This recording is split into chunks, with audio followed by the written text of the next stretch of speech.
As soon as I arrived in the Philippines, everything went downhill. I'm talking about a downward spiral that started, and the fact that I lost so much money makes the whole thing so much worse. I'd never been as far as Asia before, but I wanted to retire early because I'd worked so hard all my life, and I felt like if I didn't go to the Philippines, I wouldn't be able to retire at home. I was so sure about what I was doing, so sure that I was making the right decision that I didn't even know things were going wrong when they started going wrong. I only know that now. I didn't even have an in-date passport when I wanted to go to the Philippines, as it had been so long since my last overseas trip, so I had to get a new one. And when I actually went to the Philippines, I was really apprehensive, not knowing what it was going to be like when I got there. I spent a lot of time reading online forums and also speaking to expats who had been there before me. Quite a few people, I found, offered consulting, and I spoke to at least 6 different guys about their experience in the Philippines and how they managed to make their retirement work. I thought I was going in with all the knowledge I needed. I had about $500,000, and the first mistake I made was speaking to guys who all did their own businesses in the Philippines as a way to supplement their retirement. And they all seemed to be successful doing that. So perhaps I feel like I was taking advice from the wrong people right from the beginning. I'd seen pictures of the Philippines, but I'd never seen any videos of what it was like there, because this was before social media. I wish I had seen what it was like.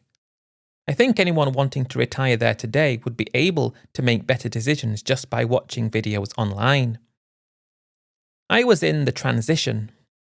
YouTube existed, but there wasn't a huge amount of travel content, especially expat-style content. I wish there was, though, but I think that's the least of my worries after everything that's happened. Most of the guys that I spoke to, who gave me consulting, all seemed to avoid Manila.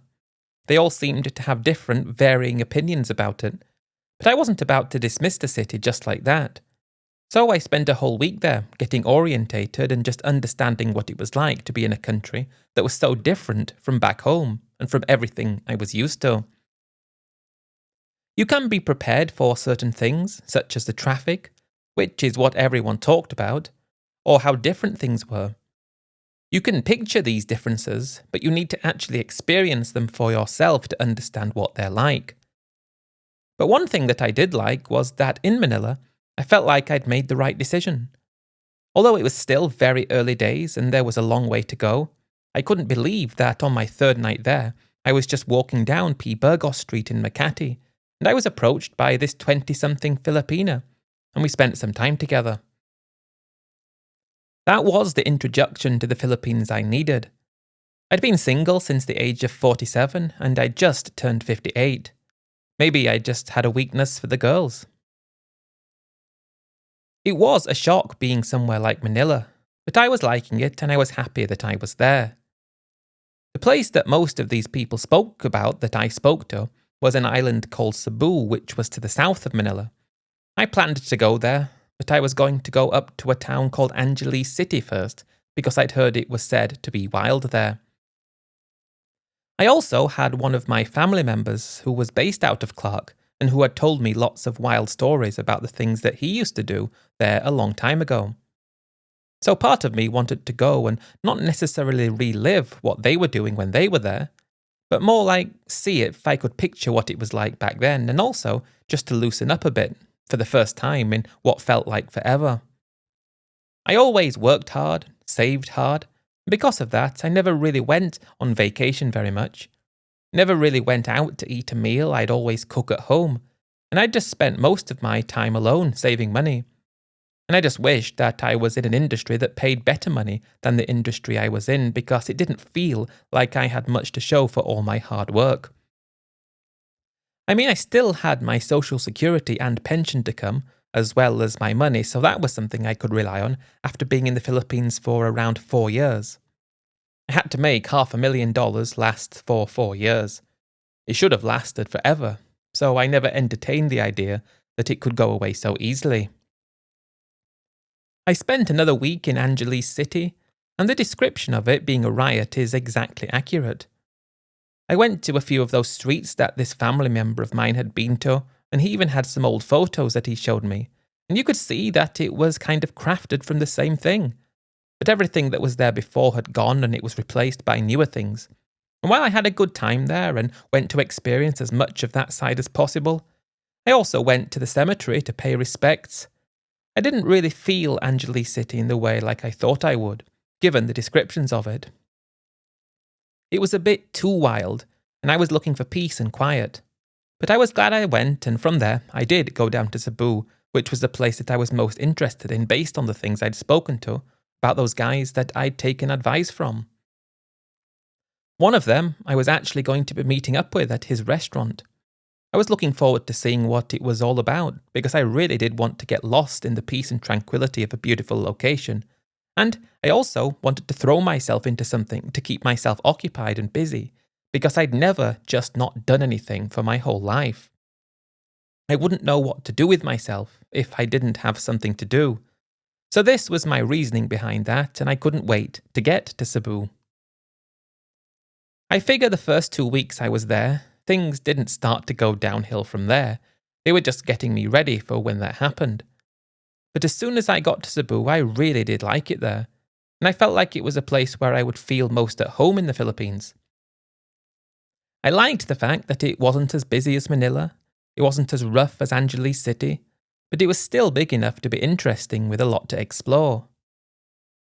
I was still thinking back to my meeting with the Filipina from Manila, and I decided to join a dating site wondering if I could have any luck meeting someone, maybe just have dinner, seeing how things went. I wasn't ready for the amount of girls that actually contacted me. I'd joined the site in Angeles City and put my profile live when I was flying down to Cebu, and when I checked it in my hotel and brought up the site, there were so many girls getting in touch with me, and it was something I never expected. I didn't respond to any of them initially, I just wanted to take it in. I knew I could get carried away because this was the sort of attention that I craved back at home but never had. So I spent a few days just acclimatizing to the new place, and I went to meet that guy at his restaurant along one of the beaches. Somewhat of a way out of the city though. He was really great in person. He actually died about a year after I met him, which was sad, but he was living there with his wife who was from the Philippines. They had this little business along the beach, and he said that it paid for itself, and it gave him a great lifestyle, and that's what he was looking for. He'd been in the Philippines for over 20 years, started out when he was 50, and I was seeing him when he was 72, so that should give you an idea of how long he'd been there. And he was just a really respectable type of person that seemed to be so open and honest about his life in the Philippines. And he kind of made it his mission to help everybody else who wanted to move there so they didn't make any mistakes. I figure he would have been a YouTuber if he was there 10 years later. It was really great to have a local contact in town, so that made me feel somewhat more confident. But when he said to me, if you're thinking about getting into a relationship, just make sure that you don't get things wrong. He said most guys get things wrong, but you can have successful relationships, as he said, pointing to his wife stood behind him. He'd been with her for 30 years, met her 10 years before he even moved there, and he said the thing that trips most guys up there is the girls. When a guy tells you that, you listen to him, you acknowledge what he says, but you don't really pay much attention. I guess I thought that the girl that I went on a date with 2 days later, who had messaged me, I guess I must have thought that she was one of the good ones, because she did seem to be to me. But that was when my downward spiral started. That date with that 29-year-old Filipina, who blew my mind. It was on that date that I began speaking to her about my intention to do something in the Philippines, because I wanted to keep myself occupied. That was the thing that I shouldn't have shared on my first date, I don't think. But as I've already mentioned, the very idea of not doing anything, sitting around, or maybe looking for a hobby. I mean, you can't do a hobby all the time. So that was why I wanted to do something. Not necessarily to make a lot of money, or even to make much of any money, as long as it could break even. I just wanted to keep myself occupied, and the only way I knew how was by working. But aside from that, on the date we talked about all the usual things that I think you would talk about. Where she was from, what she did, her family, and I did the same. I talked about my two kids who were already grown up, how I was proud of them, they were off working and living their own lives, and she talked about the fact that she never had any kids because she said she never met the right person. I found that quite hard to believe because I'd never spoken to many girls from the Philippines who said they didn't have kids. Suppose I hadn't spoken to that many, but she just said that she never met the right person and then she was too busy with her work. She seemed to be working in a very, very popular profession in the Philippines, which was a call center representative. She worked through the night dealing with complaints of people in America. And because of that, her English was great. I mean, most people in the Philippines spoke great English. And she even showed me pictures of herself in the office. There were thousands of people there. Apparently in Cebu it was a very big industry. And she said she was proud of her job and she'd been promoted up to a team leader, which is what she said was her proudest achievement. When I found out how much she earned for this, around $450 a month at the time, that sounded like it was quite a poor salary. But she said for the Philippines and for someone like her, as she put it, those were her words, it was a very good salary. And because of that, she never really had the time to meet someone, but she'd been looking and had never met the right person. I kind of felt I fit into that description myself. I'd been single for just over 10 years, and while I tried to meet people, I never felt like I did meet the right person as well. So that first date and the conversations we shared was enough for me to consider asking her if she wanted to go on a second date sometime. And the second date turned into a third date, into a fourth, and before you know it, we're seeing each other nearly every single day. Around this time, I actually introduced her to the guy who gave me lots of advice about the Philippines. I took her to his restaurant to have something to eat there, and I mentioned to her that this was my new girlfriend, and I kind of wanted to get his approval. As to say, yeah, she's a good one. That's what I was hoping for, but I guess he didn't really feel it was his business to determine that, because he wouldn't want my future happiness or failure to come down to him. I should have known that to be the case before I introduced her to him. I felt so great though by the fact that I met this wonderful girl and so lucky about the fact that she didn't have kids, and she never mentioned her family in the sense of needing financial support. She never said she sent money to them. It was mainly just about her and her dreams and me and my dreams, and how we could go about making sure that what we wanted could be compatible and therefore make a good relationship. I'd say this probably went on for another 3 to 4 months. We're seeing each other as regularly as possible. We're not yet living together, but I would consider her to be my girlfriend. And during those 3 months, I'm trying to introduce myself to the expat scene more, talk about how I'm looking to do something. But I don't know what I want to do yet. I always looked up to that guy who had the restaurant along the beach and thought that would be something that I would love to do.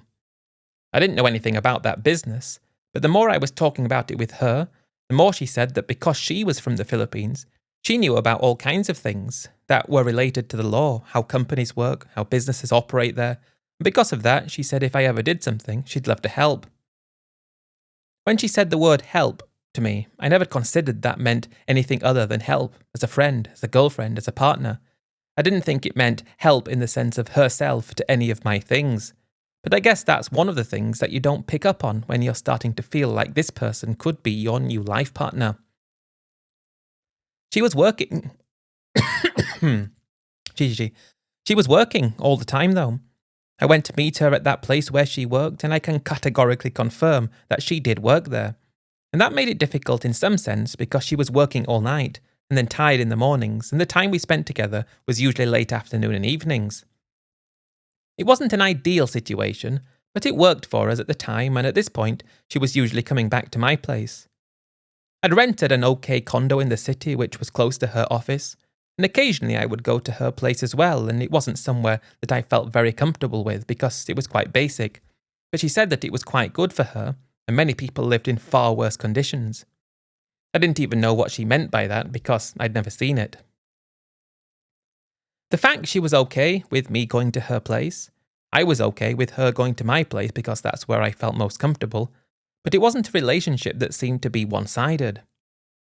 I've heard stories where it's pretty clear from the get-go that the relationship that this guy's getting into is 100% one-sided, 100% set up for the benefit of the Filipina, and 0% for the benefit of the foreigner.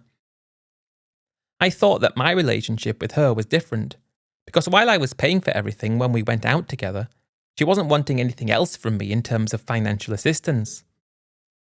It was like an equal partnership, I thought, and that was one reason that I continued to get more and more serious with her.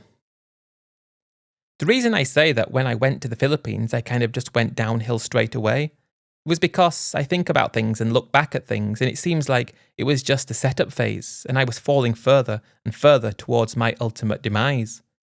I think that's the only word I can use because of how she was able to set things up so successfully for herself, giving me the idea that this was what I thought it was. I think that's very important. It was probably 6 months since I met her when we took things to the next level and she moved into my place. I was always on the lookout for a business opportunity. Again, just something to keep me occupied because I don't like to just sit around, and I was bored when she was working at night. I mean, I was sleeping most of the time, but I tried to keep my schedule aligned to hers, so we could spend more time together. I think it was around then that one of my friends that I'd made in the Philippines, I hadn't known him for that long, maybe 7 to 8 months at the most, a guy from Ireland. He'd been running his own place in quite a central part of Cebu. I would prefer to say not where exactly, but he was going through a really difficult time in his relationship. He'd been married to his wife for 15 years, but he found out around this time that she'd been misbehaving in the sense that he found out she'd been cheating on him pretty much throughout the whole of their relationship. And the problem was, it was with multiple different people. When he found out, he was devastated, as rightly you'd expect, and because of that, he wanted to leave the Philippines. That also meant that he wanted to get rid of his place and divorce his wife. He got everything set up so it was clean to get half of everything. He accepted that he'd lose half of everything. That was just the risk of getting married. That would happen anywhere in the world, he said. But he did say if he was in Ireland, he'd probably lose a lot more than 50%. The reason this is important is because I decided that I wanted to take over his place. It was in a great location, it was big, very popular, and he showed me all the accounting that had been done for the past years, all legal through a proper accounting firm, and even shared how much he paid when he started it. It was expensive to take over the lease. There was a fee for goodwill because the business was doing well and it was popular. And when I brought this up with my girlfriend, who was now my fiancée because we were engaged to get married, I took her to have a look at it. I wanted to get her professional opinion about it, and she indicated that this looked like it could be a good thing for both of us. It was going to be a lot of money though. The business was making a lot of money, and I saw all that. And I went to seek legal advice to make sure that everything was protected in terms of any investment that I were to make. I went together with her, and when we left, instead of me having everything set up the way I wanted it, I was advised on multiple fronts that it would just be easier to do everything in my girlfriend's name, because I don't need to actually work there, and I was getting this advice from an actual legal professional.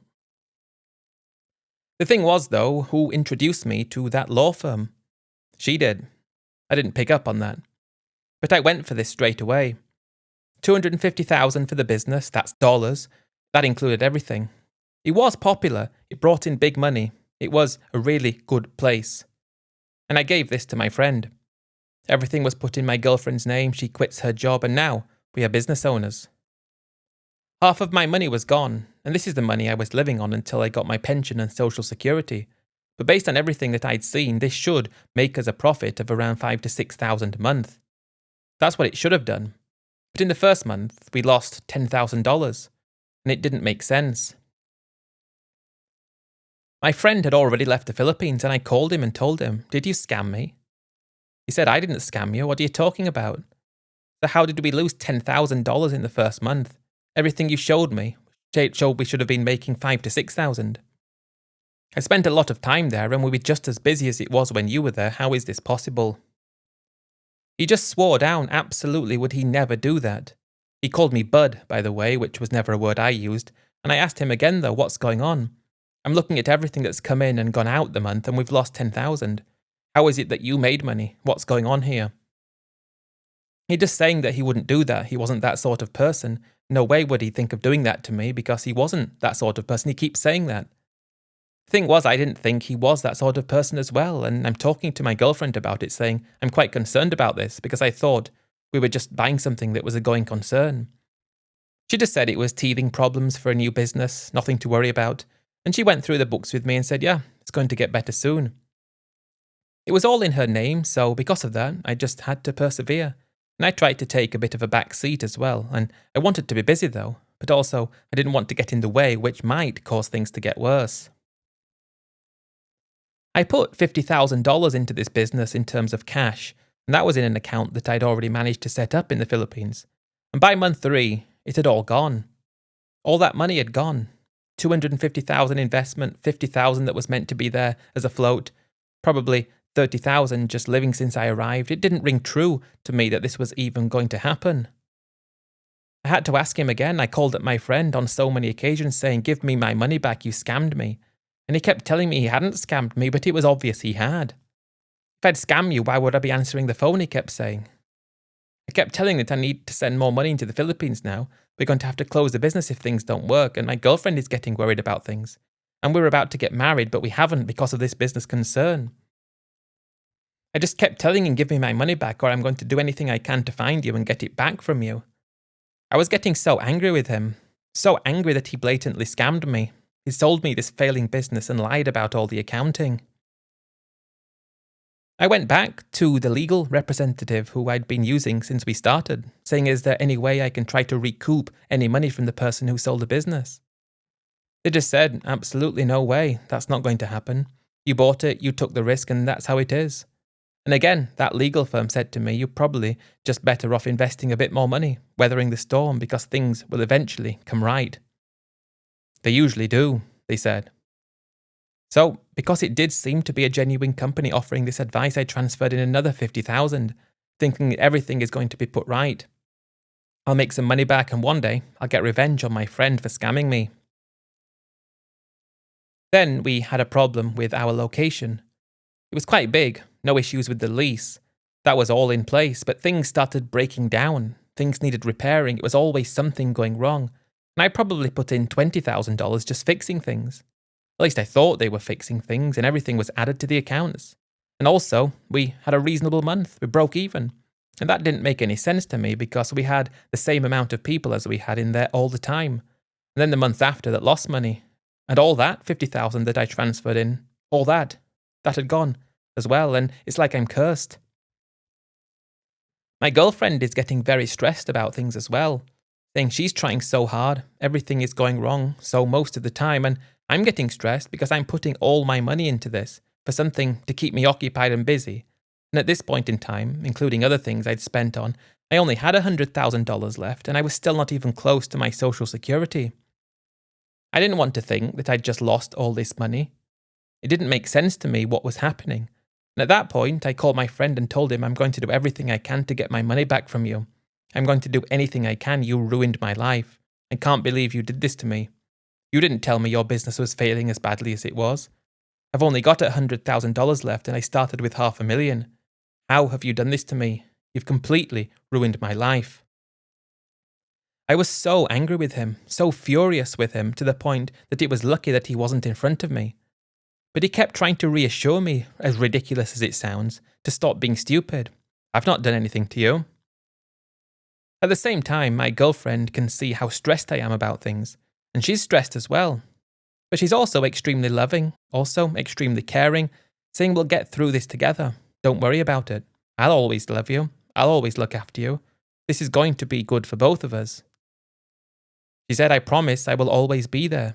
I think we can make this work. I think we can do this. Let's try another 50,000. Let's see if we can turn things around. And if we can, great. If we can't, then we have enough money until you get your social security and pension. She really reassured me that she loved me and cared about me. She just said, don't worry about your friend. We'll get him eventually. I can't believe he did this to us, she said. He was awful to do that to us, but we can turn this around. And with that, I transferred another 50,000 into the country, leaving me with 50,000. And I just hoped that things would turn around because the business seemed busy. There were people in. Money was coming in. It wasn't like it was dead. And then, extremely unexpectedly, my friend, who sold me the place, shows up after saying he was never going to come back to the Philippines ever again. He walks in, and when I see him, I'm in a huge rage, and I burst over to him. I'm just about to hit him, and he said, Bud, I'm here to help you. I promise you I haven't scammed you, and I managed to calm down a bit because it would have been a bit of a scene if I hit him because the place was full at the time. And he said, let's leave together. Let's talk about things. So I just went to see what he had to say.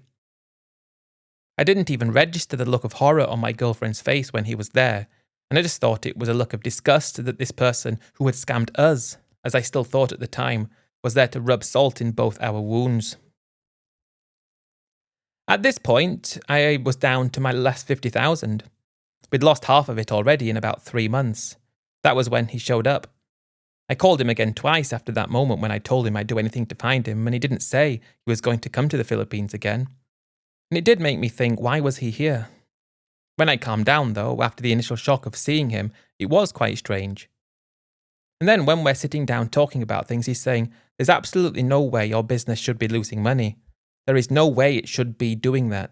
I want to help you because I think someone is scamming you and it's not me. He was a really nice guy. Lost a lot of money to his Filipino wife, but he had enough money anyway, and he was still in Southeast Asia, just travelling from place to place. And although he swore he'd never go back to the Philippines because he was angry about things, he was there for me. At least he said. He said, bring me the books, I'll have a look at them, and then we can actually see what's going out. I was always looking at the books and I could see clearly what was going out, far more going out than going in. And I told him that's not going to help, and he said, yes it is. We can see what the problem is. So I went back to the business while he stayed at this other place and I grabbed everything. My girlfriend was actually just out of the business at the time, which was interesting because I wonder what would have been the case if she'd been there and seen me taking them. But I took them back to him, showed them to him, and he just looked at me like I was an idiot. Each month's outgoings and each month's takings were clearly detailed. That was one of the things that he'd always done and one of the things that we continued doing. And he just kept looking at things like, what's this? What's this? What's that? When I looked at them, I just said, those are outgoings. Yes, but what are those outgoings for? He said. I don't know, I said. Outgoings. I'm leaving that to my girlfriend to deal with. He looked at me again like, I've come all the way to the Philippines to try to help you, and you didn't care to notice that your outgoings are considerably more than mine were? Did you even look at the books I gave you since I gave you them? I didn't actually know. Why would I? I didn't even know where they were. And then he looked at that month where we broke even.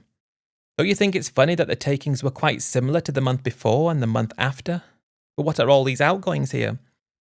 Certain things were just marked as delivery or miscellaneous fees or legal or repairs, and there were lots of repairs. Then he just said to me, where did you meet your girlfriend? I told him on a dating site. She worked at the call centre. I saw she worked at the call centre and were in love. I told him that she was absolutely everything to me and there's no way that she would ever do that to me. And without saying anything, he just shook his head and said, I was feeling sorry for you. I was feeling sorry even though you were blaming me for this, even though you threatened me, targeted me, saying you were going to do all kinds of nasty things to me. I felt sorry to you. And if you can't see what's going on here, you can't be helped. And he stood up and walked out. And I never saw him again. I couldn't contact him ever again. I'd lost a friend. At that point, I don't think I still picked up on what he was trying to say. But I did think to go and ask my girlfriend where the old books were, just so we could do some comparisons.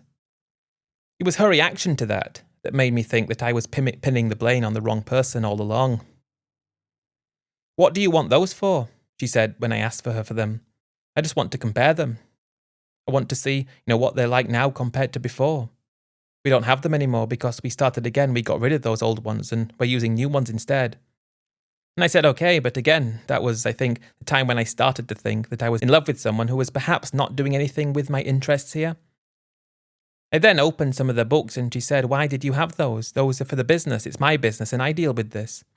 I looked at her like, what are you talking about? What's the problem?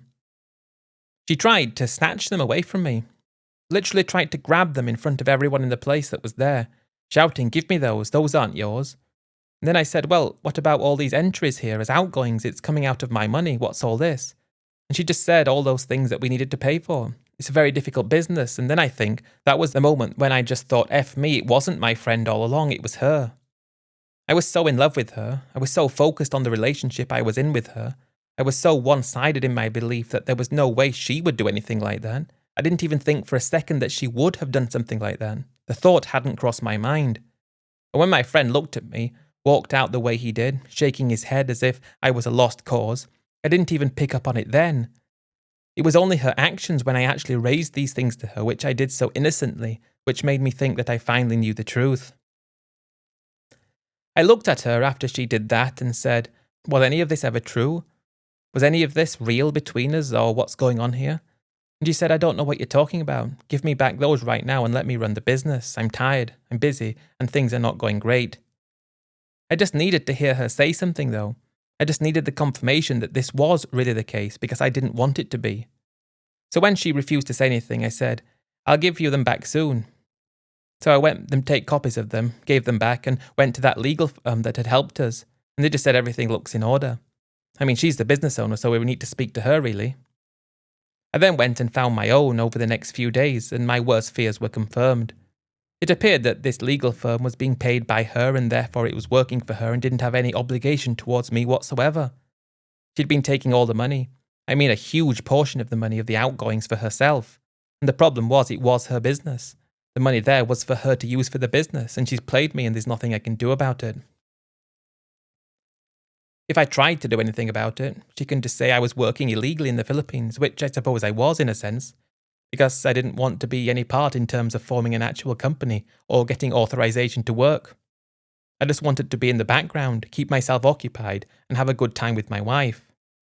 She was meant to be my wife at this point, but we hadn't got that far because everything was going wrong.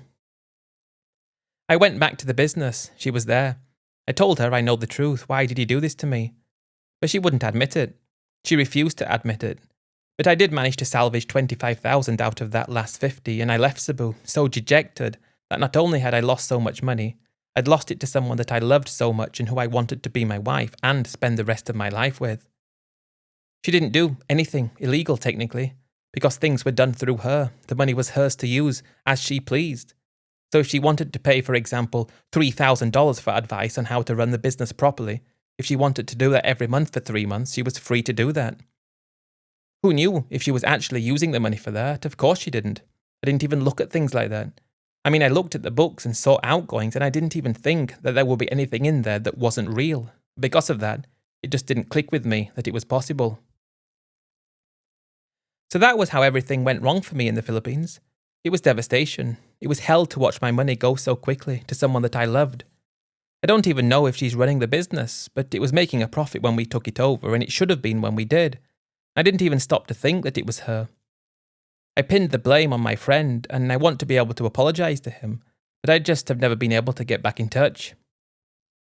I had about 75,000 out of my $500,000 left, less than 2 years, and I was still not close to getting my social security and pension, and I completely fell out of love with the idea of Southeast Asia or this exotic style of retirement in locations such as that. So I returned home. That's where I remained up until this day. I can live, I'm retired, but my life would have been so much better if I still had all my money. And it would have been better if I never tried to get involved in the Philippines with anybody, especially someone like her. I loved her and I thought she loved me, and I loved her so much that I didn't even notice that she was scamming me blind right in front of my very eyes. If it could happen to me, a guy who thought that it would never happen to him, it could happen to anybody. I should have known from the first month when things went wrong and done more about it. But I was so worked up in my mind that my friend had scammed me by selling me a failing business that I didn't take a step back to think what actually might be happening. It was my fault for allowing it to go on for as long as it did. And it was my fault for thinking that she loved me. She never loved me. The thing was, though, I really loved her.